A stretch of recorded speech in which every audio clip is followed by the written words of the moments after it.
set, let's go. It's gonna be a show.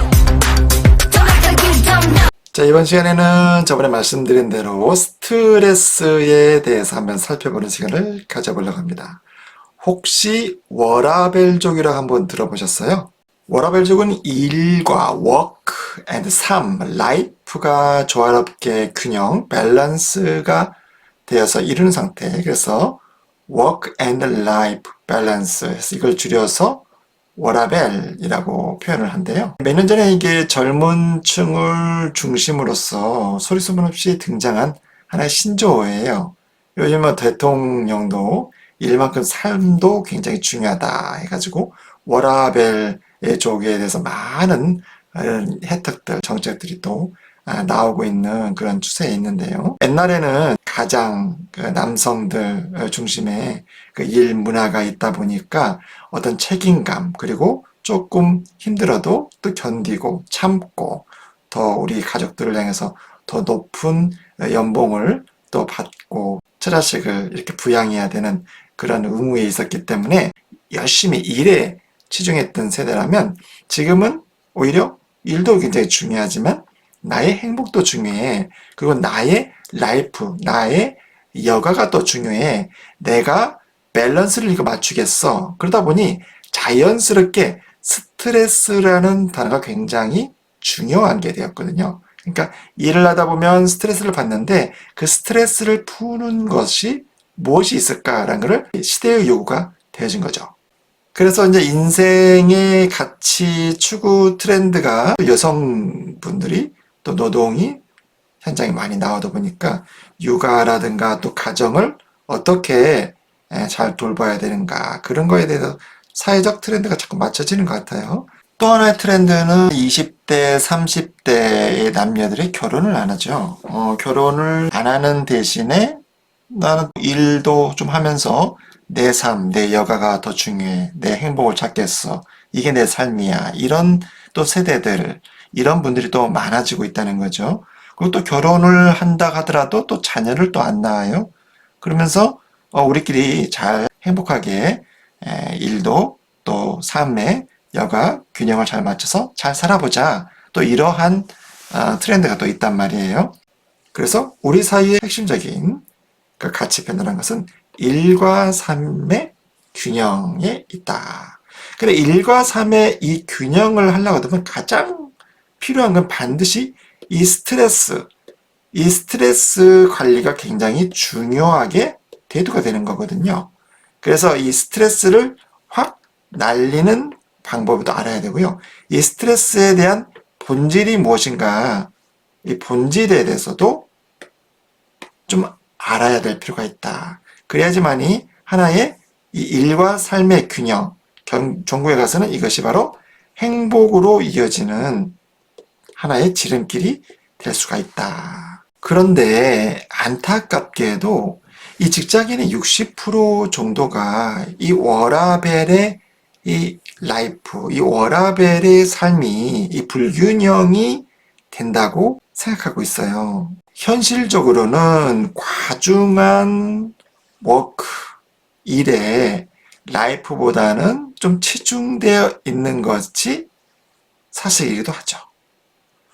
그리고 또 직장인의 60% 정도는요, 이 워라밸을 위해서 필요한 것은 첫 번째는 돈이라고 생각하고 있고요. 두 번째는 또 시간, 또 세 번째는 건강이다. 그러다 보니 더 많은 돈을 벌기 위해서 더 많은 일이 필요한 것이죠. 그러나 또 워라밸을 누려야 되니까 또 시간도 또 무시할 수가 없는 거죠. 왜냐하면 라이프가 시간과 또 직결이 되니까요. 그래도 워라밸을 하기 위해서 또 돈과 시간이 있더라도 내가 체력에 따르지 않으면 이 워라밸이 불균형하기 때문에 결국은 돈과 시간과 이 건강, 이 세 가지가 잘 삼박자를 조화를 이루어야지만이 워라밸의 삶을 잘 살 수가 있다. 그러면 역설적으로 말하면 이 돈과 시간과 이 건강 관리를 잘 못했다고 생각이 되면은 그 역시 워라밸 불균이 올 거 아닙니까? 이것을 관리를 못했다고 하면은 스트레스라고 하는 것에 연결이 되죠. 그러면 이 스트레스의 본질은 무엇인가? 라는 거를 우리가 살펴봐야 되는데요. 결국 내가 무너지는 때는 나는 돈도 없고 시간도 없고 건강도 없어. 그래서 나는 불행해. 라고 생각하면서 스트레스를 받죠. 나는 저 사람보다 돈이 더 없어. 나는 저 사람보다 시간이 더 없는 것 같아. 나는 저 사람보다 건강이 부족한 것 같아. 비교를 하죠. 비교의식. 나는 애인도 없어 뭐야. 나는 직장도 없어 뭐야. 나는 인기도 없어 뭐야. 저 못난 곳이 나 대신에 승진을 했어. 나는 승진도 못해 뭐야. 내가 뭐가 못났어. 나는 소화가 안 돼 뭐야. 나는 간이 망가져서 뭐야. 이게 뭐야. 도대체 이게 뭐냐고. 이렇게 비교를 하는 것. 결국 신념의 균형이 무너졌을 때 내가 무엇이 돼야 된다는, 내가 무슨 대우를 받아야 된다는, 나는 이런 사람이어야 한다는 이러한 외부로부터 주입된 신념, 그것의 균형이 무너졌을 때 바로 스트레스, 열을 받고 있다. 꼭 돈이 많아야 스트레스가 없냐? 그러면 대기업 회장님들이 가장 스트레스가 없어야 되는 거잖아요. 저는 생각했을 때 이분들이 제일 스트레스가 또 많을 것 같거든요. 세계에서 제일 못 산다는 방글라데시나 또 남태평양의 바누아투라는 이 섬이 행복지수가 사실 1위거든요. 그러니까 이런 거 보면은 또 돈으로 무조건 행복이 결정이 되는 건 아닌 것 같단 말이에요. 물론 뭐 방글라데시의 문맹률이 한 80% 정도가 넘어서 뭐 행복지수 설문조사가 뭐 20% 상위 20%만 형성되기 때문에 이 통계는 약간 오류가 있다 뭐 이런 설도 있겠지만 어쨌든 남태평양의 바누아투 이 여기도 굉장히 행복하게 있다. 이 두 공통점들이 또 빈민국이라는 특징이 있단 말이에요. 그러면 도대체 무엇이 만족스러운 그런 삶을 결정할 것인가? 저는 이것을 하나의 비교라고 생각하거든요. 결국은 내가 주입된 어떤 신념에 의해서 나는 이럴만 해. 나는 이렇게 누려야 돼. 나는 이렇게 대우받아야 돼. 나는 이런 조건이어야 돼. 라고 생각하는 나의 신념에 대한 거라는 거죠. 그러니까 이 빈민국이나 방글라데시나 남태평양 바누아투는 사실상 SNS도 없고 거기는 뭐 정보, 인터넷, 유튜브, TV 뭐 그런 뭐 드라마도 없고 비교할 대상들이 없다는 거예요. 특징이 누군가 나는 이런 신념을 갖고 있어. 나는 이 정도는 버려야 돼. 근데 누군가를 볼 때 더 많이 번 사람이 딱 나타난 거야. 그럼 열받는 거죠.